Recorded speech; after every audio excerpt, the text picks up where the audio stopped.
Sabtu, mobil hardtop tua milik temanku berjalan agak tersendat di medan yang becek dan agak berlumpur di kawasan pedesaan sekitar Kabupaten Bogor.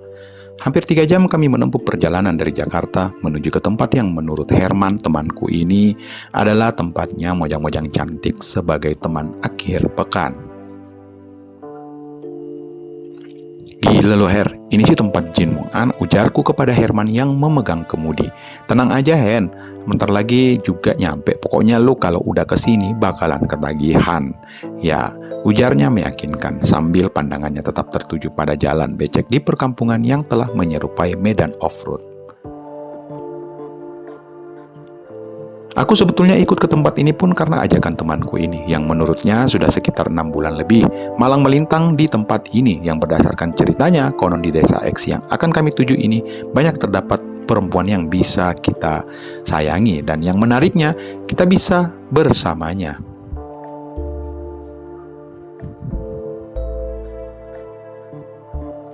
Dan tanpa khawatir ada pihak yang usil, baik orang tuanya, tetangga, ataupun masyarakat sekitar. Menurutnya di desa itu hal seperti itu adalah lumrah adanya. Dan masih menurut cerita temanku ini bahwa wanita-wanita di sana bukanlah sejenis yang biasa berada di Jakarta. Jadi kesimpulannya masih belum banyak orang yang mengetahuinya. Pokoknya masih orisinil lah, cukup cuma kita mengeluarkan uang sedikit saja untuk sehari. Mereka sudah senang, mereka itu yang nggak punya penghasilan Hen. Jadi mereka senang kalau ada orang seperti kita ini yang berkunjung. Pokoknya kalau lu nggak percaya ntar lu buktikan sendirilah, hitung-hitung membantu perekonomian mereka Hen. Ingat kata Pak Ustadz, kita harus membantu janda-janda yang membutuhkan uluran tangan kita Hen. Haha. Itu kata temanku, waktu membujukku untuk ikut bersamanya. Tertarik juga aku mendengar penjelasannya itu. Kalau dipikir-pikir dengan uang segitu kita bisa mengapakan aja di tempat ini. Bandingkan kalau kita berada di Jakarta. Paling tidak 500.000 pun itu tidak cukup karena kita harus mengeluarkan duit lebih sebesar total 700.000.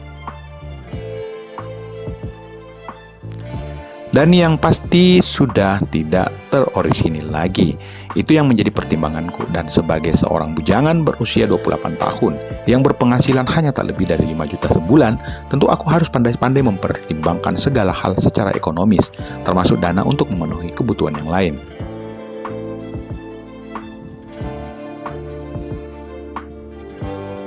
Tak beberapa lama kemudian akhirnya kami tiba di rumah gacoan temanku itu, rumah yang sederhana, dengan dinding yang separuh tembok dan sebagiannya lagi merupakan papan kayu yang disusun sedemikian rupa, sebagaimana rumah kebanyakan di desa itu. Bahkan sebagian rumah lain masih ada yang kondisinya jauh lebih memprihatinkan. Untuk penerangan pun tak semua penduduk di sini menggunakan listrik. Sebagian masih menggunakan lampu teplok kecil sekedar untuk menerangi rumah. Dan jalan di sini pun hampir seluruhnya masih jalan tanah tanpa aspal. Sehingga pada saat musim hujan seperti ini jalan-jalan tersebut persis menyerupai kubangan kerbau. Ironis memang sebuah kawasan yang sebetulnya masih termasuk dalam wilayah Jabodetabek yang kata orang adalah termasuk kawasan yang lebih maju dibanding wilayah lain di Pulau Jawa. Tetapi mengapa di sini sepertinya tak terjangkau oleh pembangunan? Ah, peduli amat pikirku. Toh tujuanku ke sini hanya untuk bersenang-senang seperti yang dijanjikan oleh temanku ini. Akhirnya kami turun dari mobil. Di depan rumah tampak berdiri seorang wanita muda yang usianya aku taksir sekitar 22 tahun. Wajahnya cukup cantik dengan kulit kuning langsat dengan bentuk yang cukup profesional dan tentunya enak dilihat, bahkan bisa dibilang sangatlah cantik. Mengingatkan aku pada artis-artis dangdut ibu kota. Mungkin wanita ini yang membuat temanku itu begitu tergila-gila. Benar-benar kembang desa pikirku, pantas dia rela jauh-jauh datang ke sini.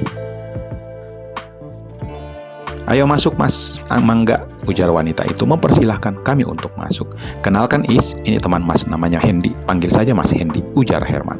Saya Is, ujar wanita itu memperkenalkan diri.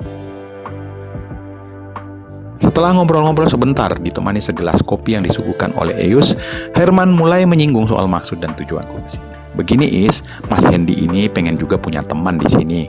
Ngomong-ngomong, ada nggak teman kamu di sekitar sini yang cantik dan yang jelas mantap, ujar Herman sambil mengacungkan ibu jarinya. Ada mas, masih muda lagi, baru sebulan cerai dari lakinya. Waktu itu sih dia pernah ngobrol-ngobrol sama saya. Katanya dia minta tolong untuk dikenalin kalau ada cowok dari Jakarta. Saya sih cuma mau nolong saja sama teman. Kasihan mas, dia butuh duit. Maklumlah, baru jadi janda. Nggak punya penghasilan, nanti saya panggil dia ke sini. Tapi kalau Mas Hendy nggak cocok, nggak apa-apa, nanti bisa saya carikan yang lain, ujar Eis. Seraya tak lama kemudian dia keluar rumah untuk memanggil temannya itu. Dalam hatiku, mengapa nggak ditelepon saja ya? Yang akhirnya kemudian baru aku tahu kalau wanita yang akan dijemput Eis itu tidak memiliki pesawat telepon maupun ponsel. Sekitar setengah jam kemudian Eis datang, kali ini bersama dengan seorang wanita muda. Kutaksir usianya sekitar 18 atau 19 tahun, dengan wajah yang cantik, hidung mancung, kulit kuning langsat cenderung putih, tinggi sekitar 160 cm.